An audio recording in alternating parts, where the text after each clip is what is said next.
जय हिंद। नमस्कार साथियों, स्वागत है आप सभी का विकास एकेडमी जीएस में।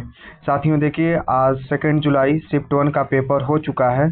तो आइए आज हम लोग देखते हैं सीडीपी का पेपर क्वेश्चन, देखते हैं कैसे क्वेश्चन आए थे और क्या इसका जवाब होगा। कितना क्वेश्चन आप लोग सही कर पाए हैं इसको आप लोग मिलाइएगा। तो हम आपके लिए लेकर आए सबसे सटीक आंसर की 30 क्वेश्चन आपके सीडीपी के आए हुए थे। इन 30 क्वेश्चन को आप लोग ध्यान से मिलाइएगा, देखिएगा कितना क्वेश्चन आप लोग सही कर पाए हैं। एक एक करके चलिए क्वेश्चन को देखते हैं बिना समय गंवाए, और आप लोग बताइएगा कितना क्वेश्चन आप लोगों ने सही किया है। पेपर का लेवल तो बहुत ही अच्छा आया हुआ है। पहला क्वेश्चन देखिए है, आसान से कठिन की ओर बढ़ने पर जोर देने वाला शिक्षण सिद्धांत इसका समर्थन करता है। स्मरण, मौन, दंड या संज्ञानात्मक संसार। ध्यान दीजिएगा, आसान से कठिन ओर बढ़ने के लिए संज्ञानात्मक सहारा ही जरूरी होता है। तो डी ऑप्शन इसका सही हो जाएगा। आइए आगे बढ़ते हैं, नेक्स्ट क्वेश्चन को देखिए। नेक्स्ट क्वेश्चन क्या कह रहा है, कड़ी आलोचना के बाद भाग लेना बंद कर देने वाला छात्र निम्नलिखित में से किस सीमा का प्रदर्शन करता है।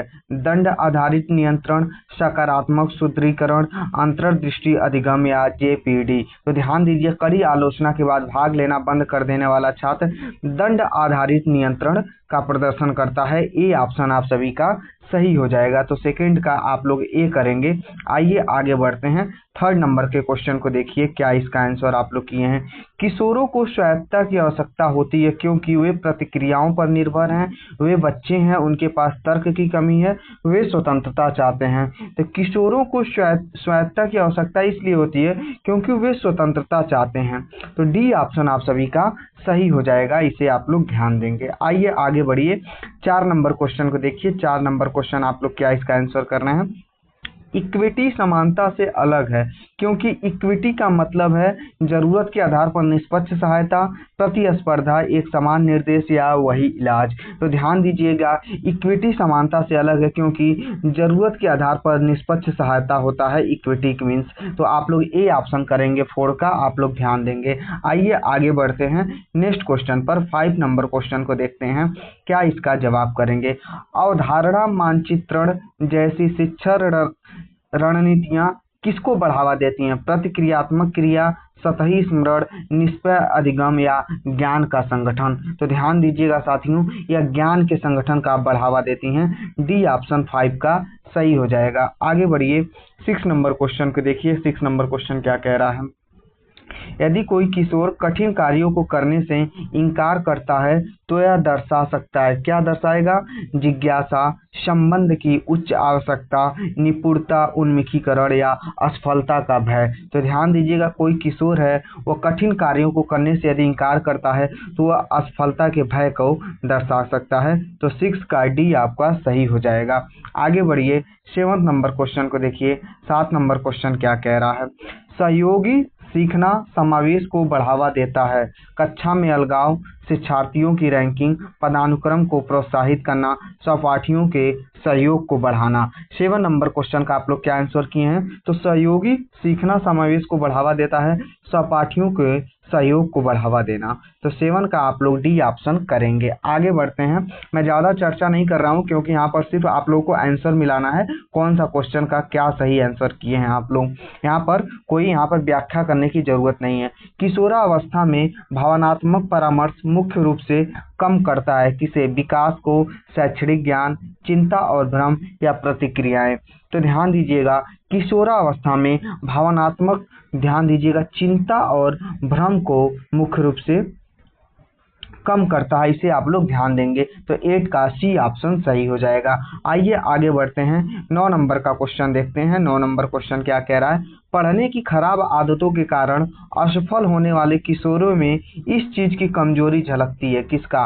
अंतर्दृष्टि, आत्मनियमन, प्रतिवर्त क्रियाएं या शास्त्रीय अनुकूलन। 9 नंबर क्वेश्चन का क्या आप लोग आंसर किए हैं। तो ध्यान दीजिएगा, पढ़ने की खराब आदतों के कारण असफल होने वाले किशोरों में आत्मनियमन की कमजोरी झलकती है, आत्मनियमन की कमी होती है। तो बी ऑप्शन आप सभी का सही हो जाएगा। आइए आगे बढ़ते हैं, 10 नंबर क्वेश्चन को देखते हैं। 10 नंबर क्वेश्चन का आप लोग क्या जवाब किए हैं। थॉर्नडाइक के अनुसार सीखना तब तक प्रभावी ढंग से नहीं होगा जब तक कि सीखने वाला परीक्षित हो, शांत हो, दंडित हो, तैयार हो। तो ध्यान दीजिएगा, इस थॉर्नडाइक के अनुसार होता है सीखना तब तक प्रभावी ढंग से नहीं होगा जब तक कि सीखने वाला तैयार हो। क्या हो जाएगा? डी ऑप्शन आप सभी का सही हो जाएगा। आइए आगे बढ़ते हैं, 11 नंबर का क्वेश्चन देखते हैं। 11 नंबर क्वेश्चन क्या कह रहा है? घर और स्कूल के माहौल से प्रभावित अधिगम इन बातों को उजागर करता है: प्रतिवर्त नियंत्रण, अनुवांशिक निर्धारणवाद, पर्यावरणीय कारक, केवल अनुकूलन। तो घर और स्कूल के माहौल से प्रभावित अधिगम आपका पर्यावरणीय कारक को उजागर करता है। तो सी ऑप्शन आप सभी का सही हो जाएगा 11th का। आइए आगे बढ़ते हैं, 12 नंबर क्वेश्चन को देखिए क्या कह रहा है। केवल अंकों से प्रेरित छात्र मुख्य रूप से किससे प्रोत्साहित होते हैं? जिज्ञासा से, बाहरी प्रेरणा से, मूलभूत प्रेरणा से, या निपुणता अभिविन्यास से? 12 नंबर क्वेश्चन का आप लोग क्या आंसर किए हैं? तो केवल अंकों से प्रेरित छात्र मुख्य रूप से बाहरी प्रेरणा द्वारा प्रोत्साहित होते हैं। तो बी ऑप्शन आप सभी का सही हो जाएगा। आगे बढ़िएगा, 13 नंबर क्वेश्चन क्या कह रहा है? ध्यान दीजिएगा। एक कक्षा 7 का छात्र सामाजिक चिंता के कारण समूह कार्य से बचता है। सबसे समावेशी रणनीति होगी सहपाठियों को सहयोग से धीरे धीरे भागीदारी को बढ़ावा देना, छात्र को अस्थायी रूप से छूट देना, बचने की सार्वजनिक रूप से आलोचना करना, तुरंत भागीदारी के लिए मजबूर करें। तो ध्यान दीजिएगा, इसका सटीक आंसर आपका होगा सहपाठियों के सहयोग से धीरे धीरे भागीदारी को बढ़ावा देना चाहिए। तो ए ऑप्शन आप लोग इसका सही करेंगे। आगे बढ़िए, 14 नंबर का क्वेश्चन देखिए। 14 नंबर क्वेश्चन क्या कह रहा है? ग्रुप प्रोजेक्ट द्वारा सीखने को बढ़ावा देते हैं। साझा तर्क को प्रोत्साहित करके, नकल को बढ़ावा दे करके, सोचने को कम करके, व्यक्तिगत प्रयास को समाप्त करके। ग्रुप प्रोजेक्ट किसको बढ़ावा देगा? आप लोग क्या जवाब देंगे? तो ध्यान दीजिएगा, साझा तर्क को प्रोत्साहित करने के लिए इसको बढ़ावा देता है। तो ई ऑप्शन 14 का सही हो जाएगा। आइए नेक्स्ट क्वेश्चन को देखिए। 15 नंबर का क्वेश्चन क्या कह रहा है? ध्यान से पढ़िएगा। किशोरावस्था के दौरान गणित सीखने में ठहराव अमूर्तता की बढ़ती मांगों के कारण हो सकता है, जो निम्नलिखित संकेत देता है: विकासात्मक संक्रमण, कठिनाई, पलता गिरावट, सुदृढ़ीकरण की अनुपस्थिति, या साथियों अस्थायी असमर्थता। क्या आप लोग 15 नंबर क्वेश्चन का जवाब दिए हैं? तो ध्यान दीजिएगा, विकासात्मक संक्रमण कठिनाई हो जाएगा। 15 का ए ऑप्शन आप सभी का सही हो जाएगा। आइए आगे बढ़ते हैं, 16 नंबर का क्वेश्चन क्या कह रहा है? ध्यान से पढ़िएगा। समावेशी स्कूल वातावरण की विशेषताएं हैं। क्या विशेषताएं हैं? आप लोग क्या इसका आंसर करेंगे? पृथक्करण, पदानुक्रम, सम्मान और सहभागिता, एक समानता। तो समावेशी स्कूल का क्या वातावरण की क्या विशेषता होनी चाहिए? सम्मान और सहभागिता सभी के लिए होनी चाहिए। तो सी ऑप्शन आप लोग सही करेंगे। आइए 17 नंबर क्वेश्चन को देखिए। 17 नंबर क्वेश्चन क्या कह रहा है? सुकरात की शिक्षण पद्धति मुख्य रूप से निम्नलिखित को बढ़ावा देती है: दंड को, प्रश्न पूछकर आलोचनात्मक चिंतन करना, निषिद्ध श्रवण या स्मरण। 17 नंबर क्वेश्चन को क्या जवाब देंगे? तो सुकरात की जो शिक्षण पद्धति होती है वह प्रश्न पूछकर आलोचनात्मक चिंतन करने को बढ़ावा देती है। तो 17 का आप लोग भी आंसर सही करेंगे। आइए आगे का क्वेश्चन देखते हैं। 18 नंबर क्वेश्चन क्या कह रहा है? क्वेश्चन आपके बहुत ही अच्छे आए थे, उम्मीद कर रहे हैं आप लोग बहुत बढ़िया पेपर किए होंगे। किशोरावस्था में सीखी हुई लाचारी का सबसे सीधा प्रभाव किस पर पड़ता है? प्रतिक्रिया की गति पर, दृढ़ता और प्रयास पर, ऊंचाई पर, या साथियों सुनवाई पर? 18 नंबर क्वेश्चन का क्या जवाब करेंगे? तो ध्यान दीजिएगा, किशोरावस्था में सीखी हुई लाचारी का सबसे सीधा प्रभाव आपका दृढ़ता और प्रयास पर पड़ता है। तो बी ऑप्शन आप सभी लोग सही करेंगे। आइए आगे बढ़ते हैं, 19 नंबर का क्वेश्चन देखते हैं। 19 नंबर क्वेश्चन क्या कह रहा है? थॉर्नडाइक का प्रयास एवं त्रुटि अधिगम समिति है क्योंकि यह संज्ञान की उपेक्षा करता है, जेपीडी का समर्थन करता है, अंतर्दृष्टि को प्रोत्साहित करता है, अमूर्तता को बढ़ावा देता है। 19 नंबर क्वेश्चन को क्या जवाब देंगे? तो थॉर्नडाइक का जो प्रयास एवं त्रुटि है ये संज्ञान की उपेक्षा करता है। ये ऑप्शन आप सभी का सही हो जाएगा। आइए आगे बढ़ते हैं, 20 नंबर का क्वेश्चन क्या कह रहा है? ध्यान से पढ़िए और आप लोग देखिए, मिलाइए आप लोग क्या इसका आंसर किए हैं। अनुकूलित गृह कार्य दर्शाता है। अनुकूलित गृह कार्य दर्शाता है किसको?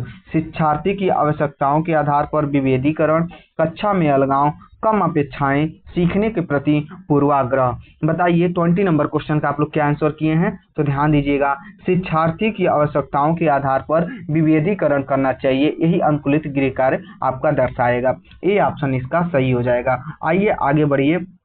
21 नंबर का क्वेश्चन क्या था, इसका जवाब करिए आप लोग क्या इसका आंसर किए हैं।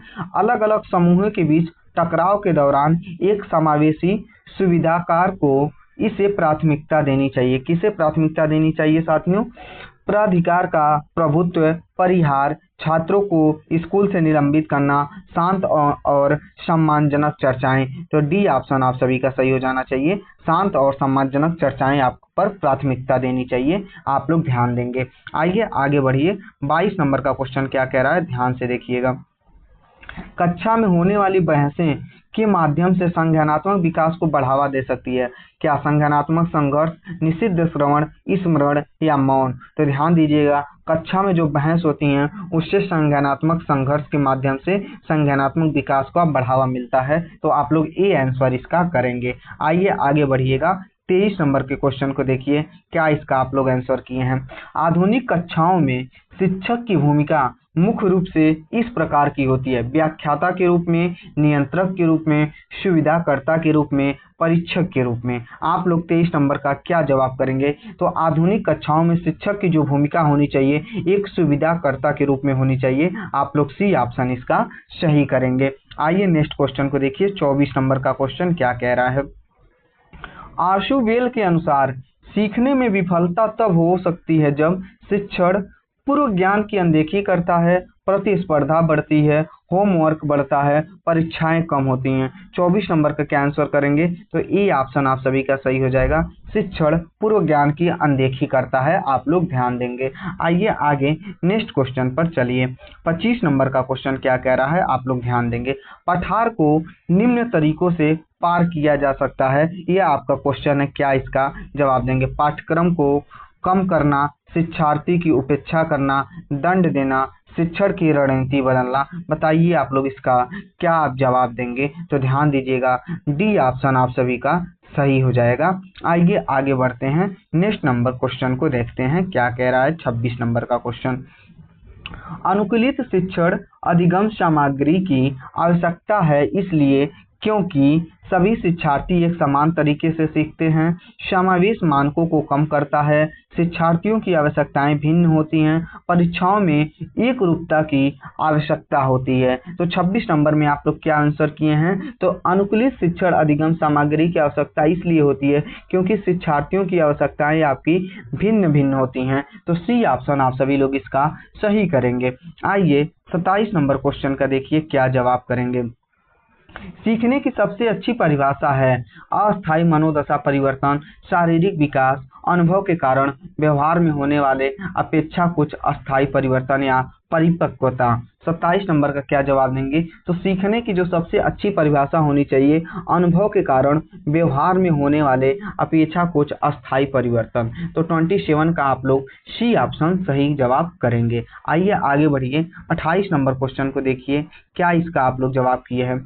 बच्चों के विकास के सामान्य सिद्धांतों के अनुसार विकास को निरंतर प्रक्रिया क्यों माना जाता है? आप लोग क्या इसका जवाब करेंगे? विकास केवल शारीरिक वृद्धि पर निर्भर करता है, विकास किशोरावस्था के बाद रुक जाता है, विकास केवल स्कूल जाने के वर्षों में होता है, विकास जन्म से पहले से लेकर मृत्यु तक जारी रहता है।